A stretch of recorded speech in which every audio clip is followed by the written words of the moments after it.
آج آپ دیکھ رہے ہیں میڈیا نے کیا حال بنا دیا ہے، اور آپ دیکھ رہے ہیں کہ ہم لوگوں کو کس نظر سے دیکھا جا رہا ہے۔ اس طرف ہمیں نہ تو چلنے کی ضرورت ہے، نہ جانے کی ضرورت ہے، اور نہ ہی آپ اور آپ کی انتظامیہ کمیٹی ہمیں اس طرف جانے کی اجازت دے سکتی ہے میرے پیارے ساتھیوں، اور نہ ہی موجودہ دور کے حالات ہمیں اس طرف جانے کی اجازت دے سکتے ہیں۔ لیکن میں آپ کو اتنا کہتا ہوں، صورتحال سب آپ کے سامنے ہے،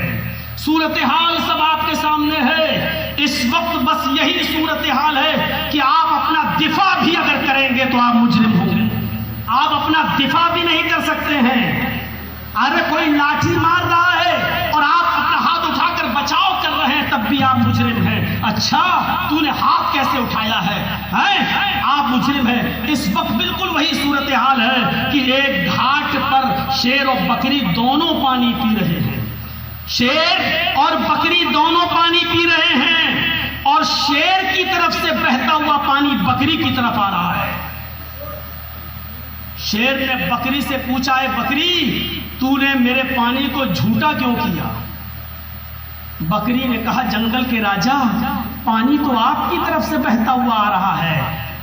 آپ پی رہے ہیں، آپ کا جھوٹا پانی میری طرف آ رہا ہے، میں آپ کا جھوٹا پانی پی رہی ہوں، میرا جھوٹا پانی آپ کہاں پی رہے ہیں؟ میں نے آپ کا پانی کہاں جھوٹا کیا ہے؟ آپ کا پانی جھوٹا ہو کر میری طرف آ رہا ہے۔ شیر نے کہا، اچھا تو تم منہ چلاتی ہے، اب منہ بھی چلا رہی ہے مجھ سے، چرب زبانی کر رہی ہے، میرے سامنے منہ چلاتی ہے، اتنی اوقات تیری؟ اور شیر اس بکری کی طرف آیا اور اس کو اپنے دانتوں سے پکڑا اور پھاڑ دیا اور کھا گیا۔ یہی صورتحال ہے آج ہماری۔ اس شیر کو اگر آپ سمجھ جائیں تو پوری تقریر سمجھ گئے، اور اس بکری کو اگر آپ سمجھ گئے تو پوری تقریر سمجھ گئے۔ مجھے اب کچھ اور کہنے کی ضرورت نہیں ہے، یہی صورتحال ہے آج ہماری۔ جنت کے اندر یہ کام کر کے جاؤ گے تو 72 حوریں ملیں گی، اس پر ڈیبیٹ ہوگی، میڈیا اس پر ڈیبیٹ کرے گی، لیکن آپ کی کتابوں میں اور آپ کے ویدانت میں لکھا ہے یہ نیک کام کرو گے تو تم کو 1000 افسرائیں ملیں گی، اس پر کوئی ماں کا لال ڈیبیٹ نہیں کر سکتا ہے۔ یہ ڈیبیٹ کرنے والے اتنے بڑے مجرم نہیں ہیں جتنے بڑے مجرم اس ڈیبیٹ میں جانے والے یہ کٹھ ملا ہیں، جو 5000 روپے کا لالچ میں اس ڈیبیٹ میں جاتے ہیں اور اپنی بے عزتی کرا کر واپس آتے ہیں۔ یہ کٹھ ملاؤں نے آج جتنا اسلام کو رسوا کیا ہے کسی نے نہیں کیا ہے، نہ یہ جمعیت اہل حدیث کے ہیں، نہ یہ دیوبندی مسلک کے ہیں، نہ جمعیت علماء نے ان کو بھیجا ہے، نہ جماعت اسلامی نے ان کو بھیجا ہے، مجھے نہ رضائے مصطفیٰ نے ان کو بھیجا ہے۔ میری سب سے لکھنؤ میں باتیں ہوتی ہیں، جماعت اسلامی کے امیر سے بھی میری بات ہوئی، کوئی ان کو نہیں بھیجتا ہے۔ میری سمجھ میں نہیں آتا ہے کہ یہ جاتے کہاں ہیں اور کس کی طرف سے جاتے ہیں، اور ڈیبیٹ یہ کس کی طرف سے کرتے ہیں، آج تک ہم نہیں سمجھ پائے ہیں۔ اور لوگ ابھی دیکھا نا، جوتے پڑھتے پڑھتے بچ گئے، ڈیبیٹ میں جاتے ہیں اور اپنی بے عزتی کرا کے چلے جاتے ہیں۔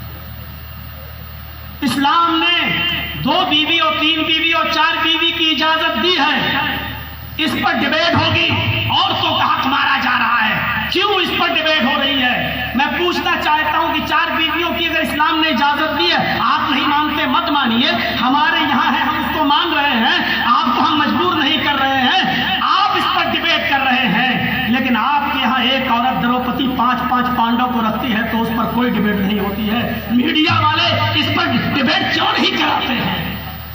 اب زیادہ بولوں گا تو آپ کہو گے جیل سے نکلنے کے بعد بھی سدھرا نہیں ہے یہ مولوی۔ تو میرے پیارے ساتھیوں، میں آئینہ دکھانا چاہتا ہوں آپ کو اور بتانا چاہتا ہوں کہ ڈیبیٹ اس پر نہیں ہوگی، ڈیبیٹ اس پہ ہوگی، ڈیبیٹ اس پر نہیں ہوگی، ڈیبیٹ اس پر ہوگی، پردے پر ڈیبیٹ ہوگی کہ اسلام نے عورت کو حجاب کے اندر کیوں قید کر کے رکھ دیا ہے، کیوں 4 دیواری میں قید کر کے رکھ دیا ہے، کیوں اسلام نے پردے میں رکھ دیا ہے۔ ڈیبیٹ اس پر ہوگی، لیکن ڈیبیٹ اس بات پر نہیں ہوگی کہ رام چندر جی کی پتنی سیتا کا چہرہ رام چندر جی کے چھوٹے بھائی لکشمن نے بھی نہیں دیکھا ہے، لکشمن نے بھی نہیں، اور سیتا جی نے اپنا چہرہ اپنے دیور لکشمن کے بھی سامنے پیش نہیں کیا ہے۔ اور لکشمن سے جب پوچھا گیا تو انہوں نے صاف کہہ دیا کہ میں نے آج تک اپنی بھابھی کا چہرہ نہیں دیکھا، لیکن کوئی بھی میڈیا والا دیور اور بھابھی کے اس پردے پر ڈبیٹ نہیں کرے گا کہ سیتا جی اپنے دیور کے سامنے کیوں نہیں آئیں اور سیتا جی لکشمن سے پردہ کیوں کرتی تھی، آج اس پر ڈبیٹ نہیں ہوتی، ڈبیٹیں اس پر ہو رہی ہیں اور اسلام کا مذاق اڑانے والے وہاں پہنچ رہے ہیں۔ ضرورت ہے ہر زبان کو سیکھنے کی میرے بھائی کو۔ آپ کو معلوم ہوگا ہمارے اساتذہ کی ایک ٹیم بیٹھی ہوئی ہے، اس میں کچھ ایسے ہیں جنہوں نے ہمیں جامعہ سلفیہ میں پڑھایا بھی ہے۔ پوچھئے ایک غزوہ تھا، کسی جنگ کے اندر کچھ کافروں کو، کچھ کافر قیدیوں کو پکڑا گیا، مال فدیہ دے کر بہت سے لوگوں کو چھوڑ دیا گیا، کچھ قیدی بچ گئے جن کے رشتہ داروں کے پاس مال فدیہ دینے کو کچھ نہیں تھا۔ گزارش کی اللہ کے نبی ہم جانا چاہتے ہیں، ہمارے رشتہ داروں کے پاس کچھ نہیں ہے مال دینے کے لیے، اب کیا کریں؟ جرمانہ دینے کے لیے کچھ نہیں ہے۔ تو جانتے ہو اللہ کے رسول نے ان پر جرمانہ کیا لگایا؟ آپ نے کہا کہ تم کون سی زبان جانتے ہو؟ انہوں نے کہا عبرانی زبان جانتے ہیں۔ اللہ کے نبی نے فرمایا تم میں کا ایک آدمی میرے 10 صحابہ کو عبرانی زبان سکھائے گا۔ تقریباً 15 لوگ ایسے تھے جن کے پاس مال فدیہ دینے کے لیے نہیں تھا، اور ان میں سے ایک آدمی کے اوپر ذمہ داری ڈالی کہ تم ہمارے 10 صحابہ کو عبرانی زبان سکھاؤ گے۔ تو 15 لوگوں نے تقریباً 150 صحابہ کو، 150 صحابہ کو عبرانی زبان سکھائی، اور جب عبرانی زبان سیکھ گئے یہ صحابہ، تب اللہ کے رسول نے ان کافروں کو چھوڑ دیا، اب تم جاؤ، تم سے کوئی جرمانہ نہیں لیا جائے گا۔ لیکن جو صحابی عبرانی زبان سیکھ گئے، اللہ کے رسول نے اب ان سے کہا کہ تم اب چھا جاؤ، ایسی بستی میں جاؤ جو بستی عبرانی زبان جانتی ہے، اور وہاں جا کر اسلام کو تم عبرانی زبان میں پیش کرو، ان کو بتاؤ جنت کیا ہے، ان کو بتاؤ جہنم کیا ہے، ان کو بتاؤ توحید کیا ہے، ان کو بتاؤ ایک ایشور بات کیا ہے، ان کو بتاؤ کہ ایک اللہ کی عبادت کیا ہے، ان کو بتاؤ کہ ایک اللہ کا پاور کیا ہے، ان کو بتاؤ کہ محمد اللہ کا آخری نبی کون ہے، ان کو رسالت سے جوڑو، ان کو توحید سے جوڑو۔ میرے بھائیوں غور کرو، علم کی اہمیت کو سمجھو اور پرکھو اور غور کرو کہ اللہ کے رسول نے مال فدیہ جب نہیں ملا تو آپ نے ان کو چھوڑنے سے پہلے کیا کہا کہ تم میں کا ایک آدمی میرے 10 صحابہ کو عبرانی زبان سکھائے گا، اور جب 150 صحابہ نے عبرانی زبان سیکھی تو اللہ کے رسول نے پھر ان کو اس علاقے میں بھیجا کہ جاؤ اب ان کو ان کی زبانوں میں اسلام سکھاؤ اور پھیلاؤ۔ یہ تھا وقت کا تقاضا، یہ تھا، اور آج بھی وقت کا تقاضا ہے۔ آپ کو معلوم ہے ڈاکٹر شیو شکتی سوروپ جو بھوپال کی، اور ابھی 12-15 سال پہلے وہ اسلام لائے، MBBS MS ڈاکٹر سرجن، عربی میں قرآن تھا نہیں سمجھے، انگلش میں قرآن پڑھا، وہی بھوپال تواری مارکیٹ نمبر 2 پر جہاں اہل حدیث کی مسجد بنی ہوئی ہے، وہیں سے کسی آدمی نے ان کو انگلش میں قرآن دیا، اور ڈاکٹر شیو شکتی سوروپ نے قرآن کو انگلش میں پڑھنا شروع کیا، اور ابھی چند ہی پارے پڑے تھے، اور جب وہ پہنچ گئے اور سمجھ گئے، اور اس آیت کا ترجمہ جب انہوں نے انگلش میں پڑھا جس میں کہا گیا کہ ہم نے انسان کو مٹی کے سب سے پیدا کیا، لقد خلقنا الانسان من سلالۃ من طین، ہم نے انسان کو مٹی کے ایسنس سے، مٹی کے سب سے پیدا کیا، اور پھر وہ آگے پڑھتے گئے کہ پھر ہم نے اس کو ایک مضبوط ٹھکانے پر پہنچا دیا، پھر ہم نے اس نطفے سے جمع ہوا خون بنایا، پھر گوشت کا لوتھڑا بنایا، پھر اس سے ہڈی بنائی، پھر اس ہڈی میں گوشت چڑھایا، اور پھر ہم نے جیتا جاگتا ایک انسان بنا دیا، جیتا جاگتا انسان بنا کر ہم اس کے وجود کو دنیا میں لائے۔ جب وہ قرآن کی ان آیتوں سے گزرے تو چیخ پڑے۔ 1400 سال پہلے جب میڈیکل سائنس نے اتنی ترقی نہیں کی تھی، پھر یہ آیت محمد رسول اللہ پر نازل ہوئی، ان کو کیسے معلوم کہ ماں کے پیٹ میں یہ پہلے نطفہ، پھر جمع ہوا خون، پھر گوشت کا لوتھڑا، پھر ہڈی، اور ہڈی کے بعد پھر ان ہڈیوں میں گوشت۔ یہ جو ترتیب قرآن نے بیان کی ہے اس طریقے سے، یہ تو الٹرا ساؤنڈ پر ہم چیک کرتے ہیں، اور آج کی سائنس اور آج کی ٹیکنالوجی اور آج کی یہ تعلیم ہمیں بتاتی ہے وہ 1400 سال پہلے کا زمانہ جہاں